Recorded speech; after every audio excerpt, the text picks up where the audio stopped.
Now, we all know about Hunter Biden's laptop and the damning emails exposing the Biden family's seedy business deals. But what about the computer repair shop owner who first brought it to light? Well, that man is named John Paul Mac Isaac. His lawyer will be here in moments with some shocking claims. But first, the backstory. Now, according to Isaac's attorney, a man claiming to be Hunter Biden dropped his laptop for repairs in April of 2019, but he never came back to pick it up. Now, after news broke of Hunter's Ukraine dealings in July of 2019, Isaac was concerned that Hunter's computer held files that were pertinent to an investigation, so he and his father decided to notify the FBI. Well, the FBI finally got back to the Isaacs in October of 2019. 2 months later, the FBI seized the laptop and all relevant documents, but not before Isaac copied the hard drive out of what his attorney calls an abundance of caution. Now, over the course of the impeachment trial in early 2020, Isaac apparently wondered why no one ever referenced the fact that the FBI had Hunter's laptop. So he tried blowing the whistle to a member of Congress, but was ignored. Now, finally, in September 2020, after he had exhausted all his options, Isaac reached out to Rudy Giuliani's office. Joining me now is Brian Della Rocca, Isaac's personal attorney.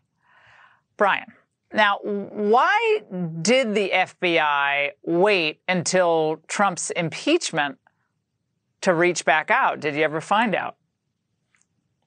Well, I can't answer that question for you, Laura, but I can tell you that my client was very frustrated by the way the FBI treated him and his father. They came to the FBI really wanting to provide them with information that could be relevant to their investigation. And instead of taking the information, they turned them away.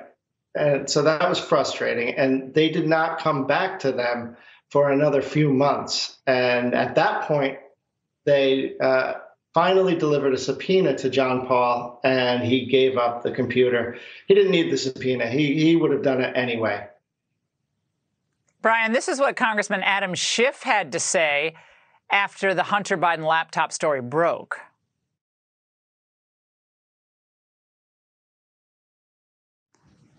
All right, Brian. Well, he basically alleged that your client is a Russian agent, that he basically, the smear comes from the Kremlin. Is your client a Russian agent? My client couldn't be anything further from a Russian agent. Unfortunately, this is what's happening today. My client did the right thing. He turned in information that he thought might be relevant to an investigation that was going on, and was essentially thrown under the bus. He's a private citizen. He's a great American. And instead of looking at what he has, people just started calling him a Russian agent, saying he was part of some Russian disinformation campaign, and he couldn't be further from that. He comes from a long line of military veterans. His father is a retired colonel in the U.S. Air Force and a Vietnam veteran, and he would never do anything to hurt this country. I have a question, Brian. When they say that laptop was dropped off by someone who claimed to be Hunter Biden, do they have any video surveillance stored of who comes in and out of the store? Can you back it up to the time where the computer was turned in, or no? It's my understanding that the feed does not stay around for too long. So it records, but then it is recorded over eventually. But we have other ways we have confirmed that it's Hunter Biden's laptop. And why did he feel the need to make a copy of the hard drive? And do you think that was ethical? We got about 15 seconds. Well, I mean, honestly, look at what's happened. He was doing it because he has seen other people go through this type of a situation, and he just wanted to protect himself. So what we are doing is we are working with a computer forensics expert to make sure that if anyone says that this is wrong, that he lied, we can show them. All right, Brian, we're going to have to bring you back because this is a wild story.